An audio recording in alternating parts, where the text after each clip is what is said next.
The Amazon rainforest is vast. It stretches for millions of square miles. Trees stand tall like giants. Their tops form a thick roof called the canopy. Sunlight struggles to push through it. Down below, the forest floor is dim. It is a world of shadows and secrets. The air in the Amazon is heavy, warm, and wet, full of the smell of damp earth and unknown flowers. Strange sounds echo through the trees. Monkeys chatter in the high branches. Birds call with loud, sharp cries. Insects buzz, a constant hum. The forest is alive with noise. Rivers crisscross the rainforest. The Amazon River is the greatest of them all. Its waters are often dark and muddy. They reflect the endless green of the jungle. Many creatures live in these waters, including the feared piranha, with its sharp teeth. This immense forest feels ancient. It holds countless mysteries within its depths. It is a place of extraordinary beauty, but also a place of hidden dangers. When Europeans first arrived in South America, they were driven by a hunger for gold and riches. They heard tales from the native people, stories of kingdoms incredibly wealthy, lands overflowing with precious metals. These stories ignited their imaginations and fueled their desire for conquest. They dreamed of finding mountains of gold. The indigenous people spoke of powerful rulers. They described cities filled with treasure. These were not always meant literally. Sometimes they were spiritual tales. But the Europeans heard what they wanted. They believed these cities were real, waiting to be discovered and plundered. One of the most famous legends was El Dorado. The name originally meant the Gilded Man. It described a Muisca chieftain who covered his body in gold dust. Over time, this story changed. El Dorado became a lost city of gold, a mythical empire filled with riches. The legend of El Dorado had roots in a real ritual. The Muisca people lived in what is now Colombia. When a new leader took power, he prepared for a special ceremony. His body was coated with sticky resin. Then fine gold dust was blown onto him. He shone like a golden statue. This was a sacred and important event. This gilded chieftain would travel to Lake Guatavita. He sailed to the center on a raft.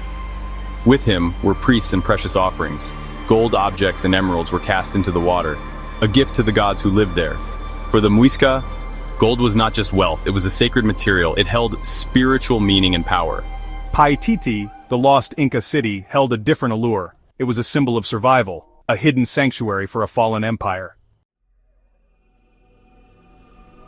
Francisco de Orellana was a Spanish conquistador. He joined a large expedition in 1541, led by Gonzalo Pizarro. Their main goal was to find the land of cinnamon, rich in valuable spices, but they also hoped to find gold, and perhaps even the legendary El Dorado. The expedition faced terrible hardships. Food ran out quickly in the dense jungle. Many men and horses died. Orellana was sent ahead with a small group to find food down a river. He built a boat and sailed downstream, but the current was too strong. He could not return to Pizarro's main party. He made a fateful decision to continue down the unknown river. Orellana and his men journeyed for many months. They traveled thousands of miles down a river wider than any they knew. This was the first European navigation of the Amazon. Their survival was a remarkable feat. Colonel Percy Harrison Fawcett was a British explorer. He was an almost mythical figure himself, an army officer, surveyor, and archaeologist. He possessed incredible endurance and courage. The Amazon rainforest fascinated him deeply. He spent years exploring its uncharted regions. He firmly believed in ancient, lost civilizations hidden beneath the jungle canopy. Fawcett developed a theory about a specific lost city. He called it Z. He believed it was the capital of an advanced civilization that predated the Incas. He based his ideas on old documents and on pottery shards he found in the jungle. He also listened to local indigenous tales of stone cities deep in the wilderness. He became obsessed with finding Z. In 1925, Fawcett embarked on his final expedition. He aimed to find his lost city of Z. He was accompanied by his eldest son Jack and Jack's close friend, Raleigh Rimmel. They ventured into the remote Mato Grosso region of Brazil. They disappeared without a trace, leaving behind an enduring mystery. For many indigenous peoples of the Amazon, legends like Paititi held deep meaning. It was more than just a city of gold. It represented a place of refuge, a sanctuary where their ancestors' traditions and knowledge could be preserved. Paititi was a symbol of cultural resistance and the hope for a future. The stories told by indigenous communities were often rich with historical memory. They spoke of great leaders, large settlements, and complex societies that once thrived. European colonizers frequently misinterpreted these narratives or dismissed them as mere superstition. Yet these oral traditions often held vital clues to the true history of the Amazon. For the Spanish and Portuguese colonizers, the legends of El Dorado and Paititi served a different purpose.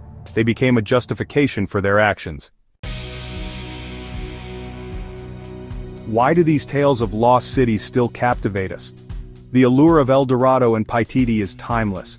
Humans are drawn to mystery, to the idea of discovering something hidden, something wondrous and valuable.